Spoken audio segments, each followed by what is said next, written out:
Governor Dreyfus years ago said Madison was about 30 square miles surrounded by reality. That's why I love coming out of Madison and coming back home. But, this morning I was in Wauwatosa with Tonette and the boys.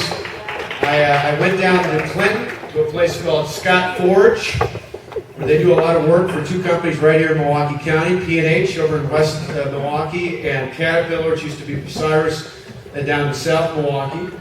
And then I went over to Kramer Brothers, a construction company over in Plain and Richland County. And the reason I stopped at both of those is because it's something that's incredibly important. It's on the flag right behind me.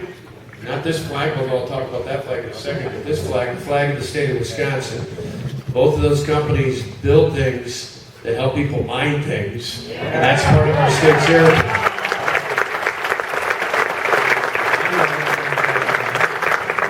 We're going there to help instruct a few of our friends in the legislature, many of the friends in the Assembly, and a number of friends in the Senate have already prepared and have already taken action on this. But we want to make sure between now and the next couple of weeks, when the legislature ends its session, we have an opportunity in this state to not only help the northwest side of Wisconsin, Iron County, ultimately create 700 jobs minimum in the first phase, almost twice as many in the second phase of jobs right at that mine site in Iron County.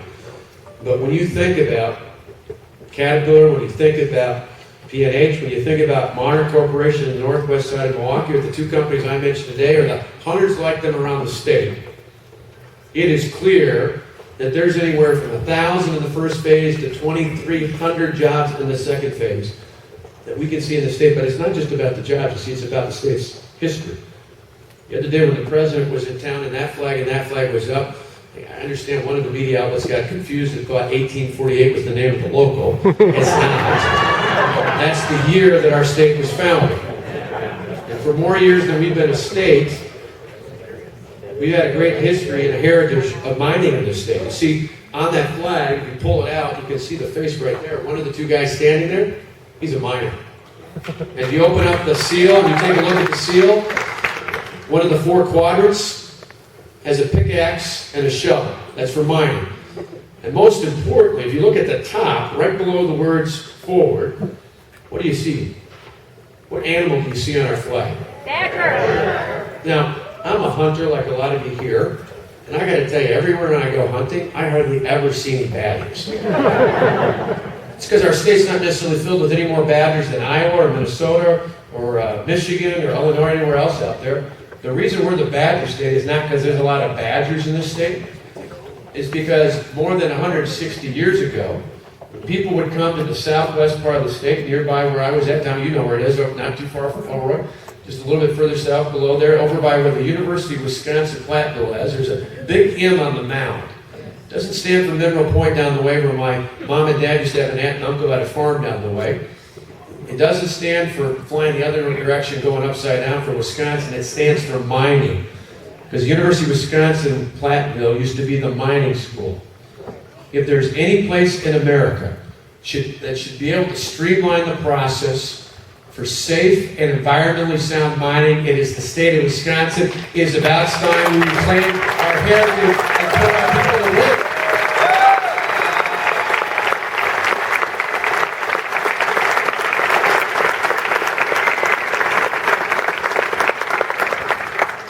Now, I want to tell you about a couple other quick things tonight and ask for your help, and then you've had a full night. You've got some great folks here. You've got one of the best, not just in our state, but literally one of the best states, United States senators in the entire delegation.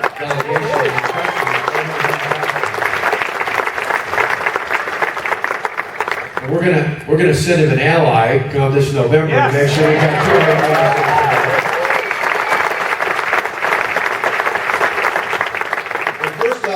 Say thank you. And Charlie kind of alluded to this, but Tonette and I get asked all the time, how do you put up with the grief? You know, how do you put up with all the chaos? Many of you know along the way over the past year, some of you live nearby us. You've seen it. The thousands of people who busted in front of our home over here in Wauwatosa. You've seen it along the way. You've seen the people who not only do that, the folks who, the protesters who go around and chase my kids on Facebook, the grief that not only my parents or my family gets, but my mother, who's in her 70s, and my youngest son, Alex, once at a grocery store, someone chased him down the aisle and yelled at the two of them out there. People say, how do you put up with it? I said, it's real simple. I hear it all the time. I just came from out of Gamey County's Reagan Day Dinner where I was with a ton of folks, but one of them, our Lieutenant Governor, Rebecca Clayfish, said to pass on a kind word to you. She's staying up there to talk about our agenda as well, but I heard it as we went in and talked to people there. I heard it even at some of the factories and forges I was at today. I get people all the time, not just at Republican events, not just at Chamber of Commerce events, but when I go to factories and farms and businesses around the state, they don't hold up banners, they don't hold up signs, they don't chant. They just quietly come up and say, Governor, we're praying for you and your family. And I can't tell you what that means.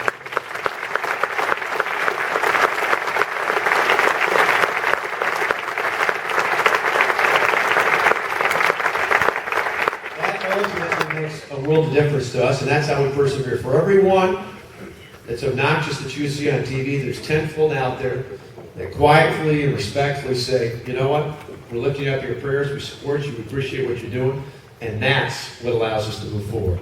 We appreciate this, so thank you for what you're doing.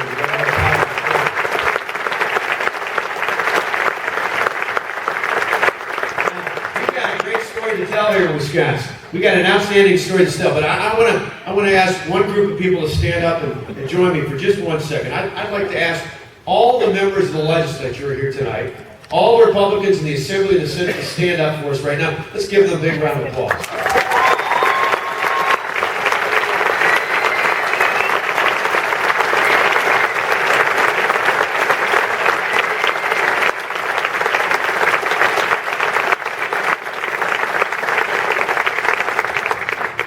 Tonight and in the days to come, between now and November, and in one particular case just down the way in Racine County, between now and late this spring, early summer, depending on what day it is.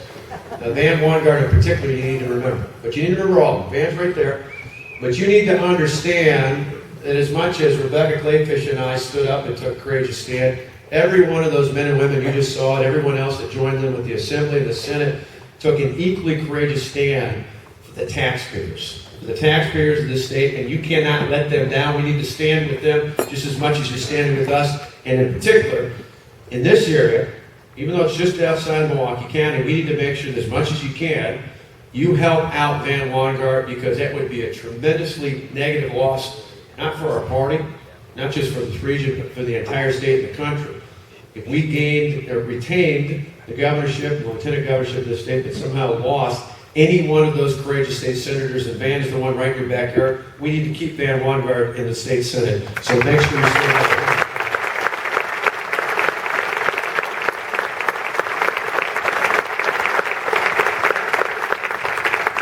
Now, we shouldn't have to risk any of this because we got a great story to tell. Think about it.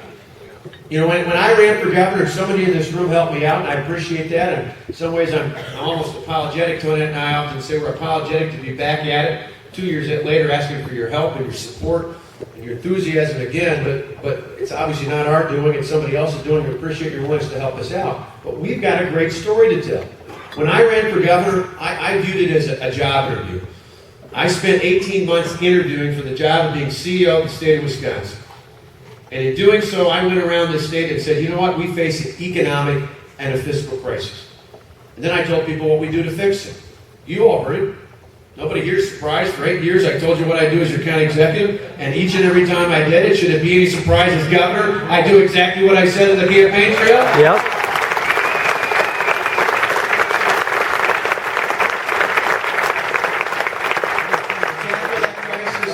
We didn't wait a year or 6 months or even a month. You saw it not just from us, but from the men and women who stood up and the others like them around the state. We tackled that issue right off the bat. Right off the bat. We made a fundamental difference, lowering the tax burden of job creators, easing the regulatory burden to cut through the red tape so small businesses can move forward, cutting back on the cost of frivolous lawsuits, even repealing state tax and health savings tax. We did all those things right off the bat. Right off the bat. We sent a powerful, powerful message that we say Wisconsin's open for business. We need business, and the best way you help businesses grow jobs is getting government out of the way so employers can put their jobs.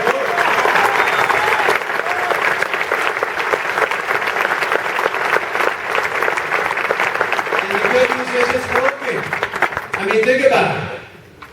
People in the media tend to forget about this, but in the 3 years before we took office, before I took the oath of office, before the new majorities, before we had a new speaker and a new majority leader, and others out there, in those 3 years before 2010, we lost 150,000 private sector jobs under the old administration and the old majorities. In the past year, with new policies and a new agenda, we've gained thousands of new jobs.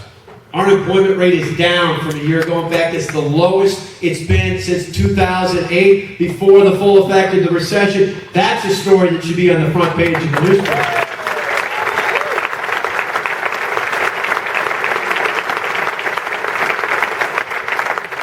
And the great news is we've got a great opportunity for the future. Think about it.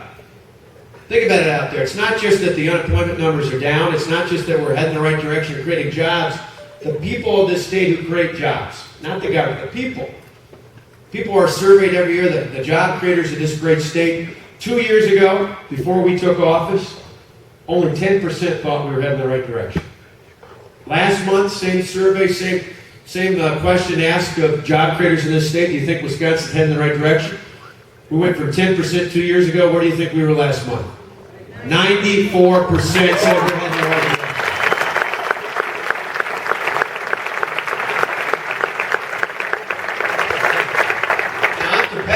So I want to know what the heck's wrong with those other 6%. Think about finding them out, figure out what's wrong, get them on the right path again.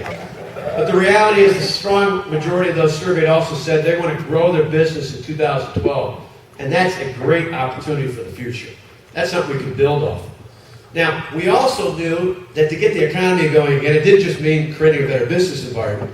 It meant being responsible in tackling our fiscal crisis as well. The great news is, while nearly every state in America had a budget deficit, we said ultimately we were going to make the poor decisions that you saw in the last year in other states, not the least of which is our neighbors to the south in Illinois. In fact, I was with Charlie the other day, and we were at the business session with job creators from across the state of Wisconsin. I introduced my economic team. In fact, I introduced a new member of our team, someone that many of you know from Milwaukee County. Tim Sullivan, who used to be the CEO of Osiris, is now working as my special counsel on economic development and workforce development. And as I introduced the team, of course, all the job creators were impressed with it. And I said, oh, by the way, I think I forgot one guy I should thank for being a part of my economic team as well. His name's Pat Quinn. He's the governor of Illinois. Because you look at what Governor Quinn has done in that state. Remember last year at this time when they faced a deficit just like we did, just like just about every state in the country did. Governor Quinn proudly said in Springfield, we're not going to do what Wisconsin's doing. But clearly he did not.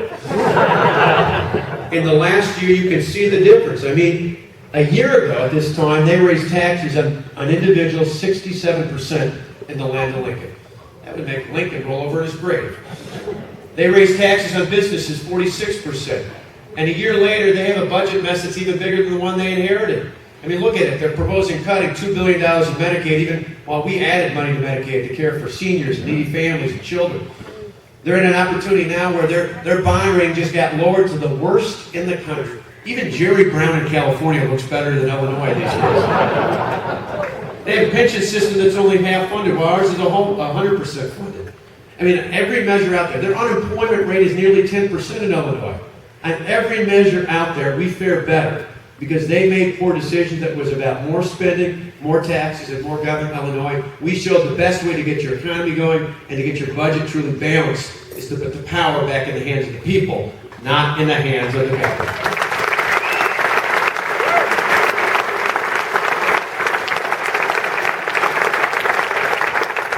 So Illinois raised taxes, other states laid off thousands of public employees. Still, other states cut core services like Medicaid, and many states, unfortunately, chose to do what Wisconsin had done all too often in the past couple of years, and that's use budget gimmicks. Instead, we chose long-term structural reforms, things that balance not only our state budget, but help our local government balance budgets for years to come. So I like to say often in the state capitol, we thought more about the next generation than we did about the next election. And isn't that what you elected us to do?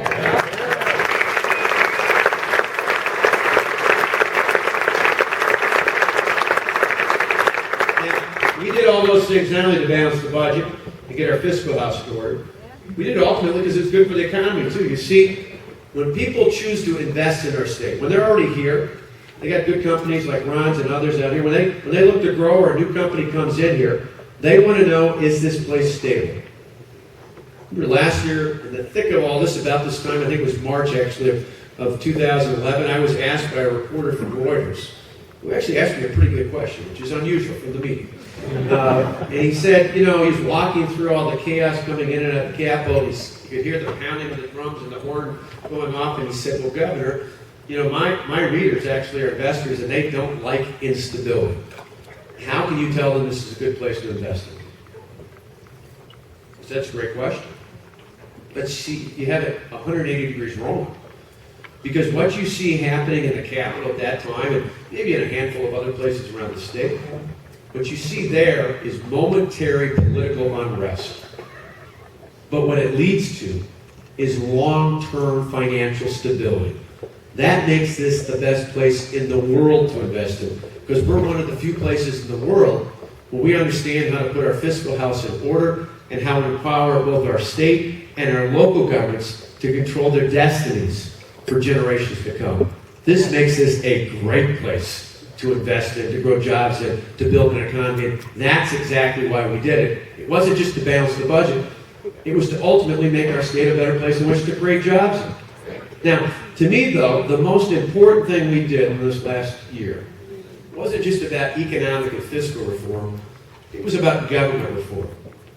It was about fundamentally making government. I believe in limited government. But I also believe that in the areas where government does have a legitimate role, we should demand that it's done better. I mean, think about it. Why is in the past there's always this false choice between higher taxes or fewer services? Any of you who own your own businesses don't make that choice. You don't say, let's double the price of my product or cut the quality in half, or people run your competitor, right? You figure out a way, whether it's through lean manufacturing or total quality management, any of those other things, you use reform and efficiency and innovation to bridge the gap. So you provide a great product at a reasonable price. That's a foreign concept in government. Well, that's not anymore the case in Wisconsin. We have made fundamental changes. There's no better example of that than in education.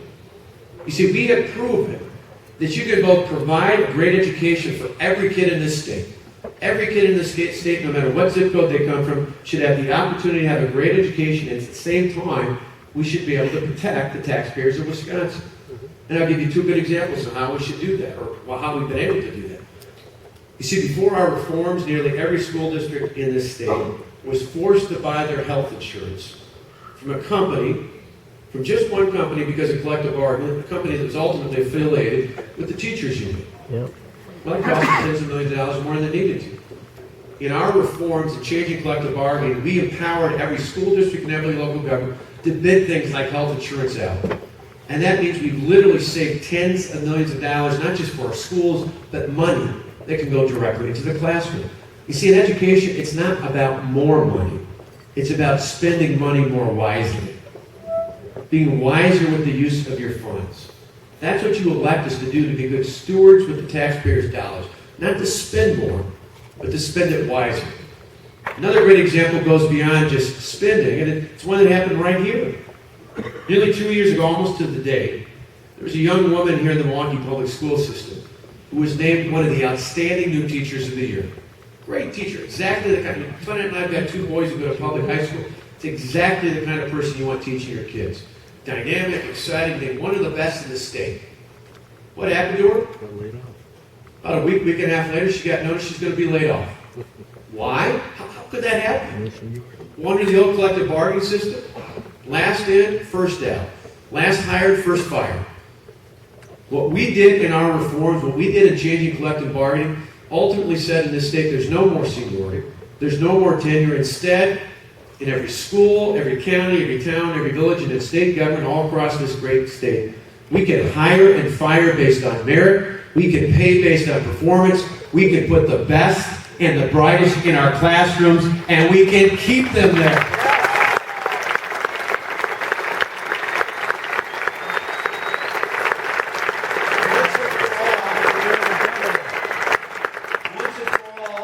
We can actually take the things in school choice and in charter schools that have been so successful in the past and empower our traditional public schools to be able to do some of the great things.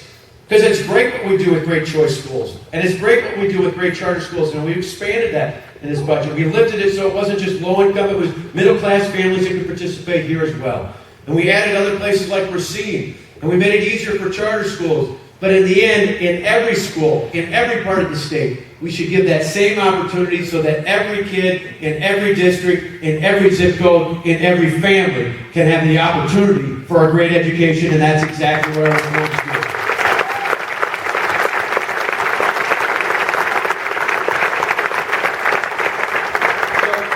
So think about that. Our reforms over the past year empowered, actually started out by doing what we said we do. No small task in politics to begin with, but Paul Ryan and I often talk about, I don't know why we get called courageous for keeping our word. Everywhere else in life you're expected to do that. Why is it that politics is the one exception? But right off the bat we did what we said. But more important, our reforms ultimately empowered the private sector to create more jobs in the state. They ultimately put in place a plan where we made structural reforms to balance the budget without raising taxes, without laying off thousands of public employees, without cutting core services, and without using budget gimmicks. And most importantly, our reforms empowered us to make sure that government served the people and not the other way around. Those are the things that we did in the past year. To me, I think to most of you here, if not all, that sounds like a pretty good re-election campaign, right? Promises made, promises kept. And yet here I stand just a few months away from a recall election. Why is that?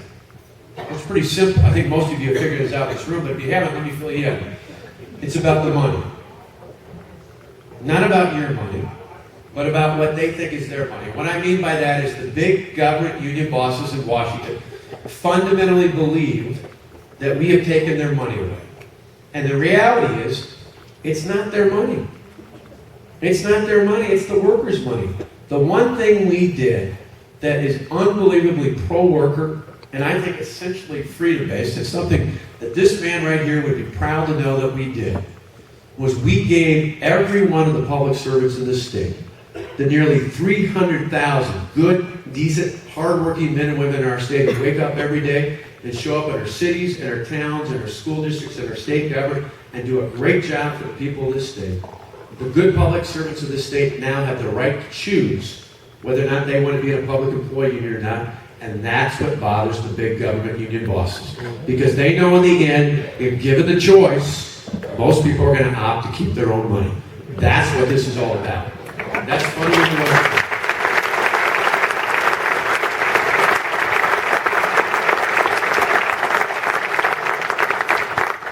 Last year, they spent tens of millions of dollars. Think about it in total.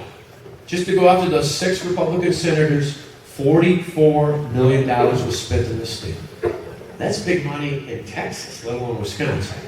$44 million was spent in Wisconsin. The majority of that was spent to defeat Republican senators. The vast majority of that was spent by the big government union bosses. They have shown us they'll go to any length to try and win. Many have suggested it could be $70 to $80 million spent on the race against me and Rebecca Clayfish in this next election. $70 to $80 million.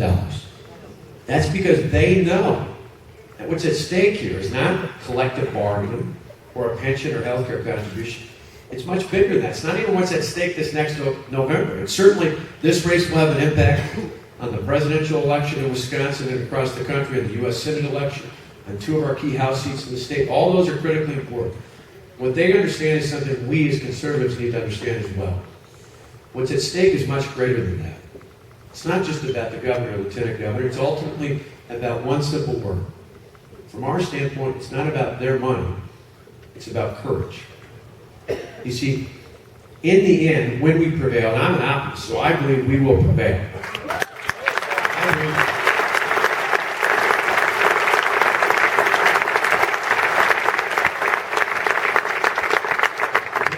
When we prevail, it will send a powerful, powerful message, not only in Madison, in our State House, but in Springfield, in St. Paul, in Columbus, in Austin, in state houses all across America. When we prevail, even more so, it'll help people like Ron and Paul and others who are trying to take courageous acts to our United States Congress and transform the federal government. When we win, it will send a powerful message all across America. That if you stand up and do what the people elect you to do, if you have the courage of your convictions to stand up and do what we know is right and just and is needed in this time, not only in our state, but in our federal government, there will be people standing with you, beside you, every step of the way to encourage you and allow you to move forward and continue down that path. And Lord help us if we fail. Because if we fail, I think it sets aside any courageous action in America, not just in Wisconsin, for at least a decade, if not a generation. That is why we must not fail. That's why I'm asking for your help tonight. So there's 3 simple ways, and I'll close with this. You can help us. People ask all the time, how can you help? Message, manpower, and money. And in that order. You can help us with all, you can help us with some, you can help us a little bit of each. But the most important thing you can help us out with is the message. Because you see, our most important tool, the most valuable asset we have in this debate is the truth. It's the truth. If you just take a fraction of what we talked about tonight and you pass it on, not through a banner or a sign or a protest, but instead, if you share that message with maybe someone you play cards with, or somebody you see at church on Sunday, or somebody you work with, or somebody you see at Kiwanis or Rotary, or anything else out like that. This is one of those elections. It's all going to be about turning. Every person you touch between now and the next couple of months, between now and the time of the recall election, will have a fundamental impact on this election.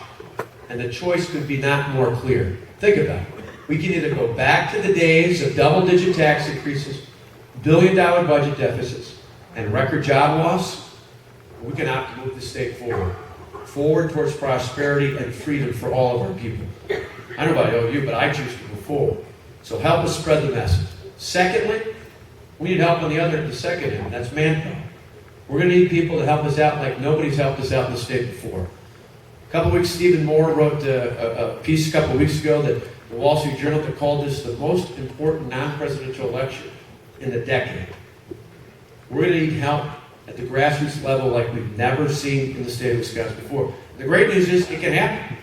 I literally, as I was listening to Rice on the way in, I talked to a couple of servers in the back, and one of the women came out of the kitchen and told me, Governor, until I saw what happened last year in the Capitol, I was disinterested in politics. But when I saw what they tried to do to you and others, she said, I'm engaged. I almost wanted to pull her up on the podium. She could tell the stories as well as me. I said, there are people like this. When Tonette goes to the victory centers, I talked to folks at Appleton tonight. They were thrilled because Tonette had been up there. Tonette asked, how many people have never been at a political event before?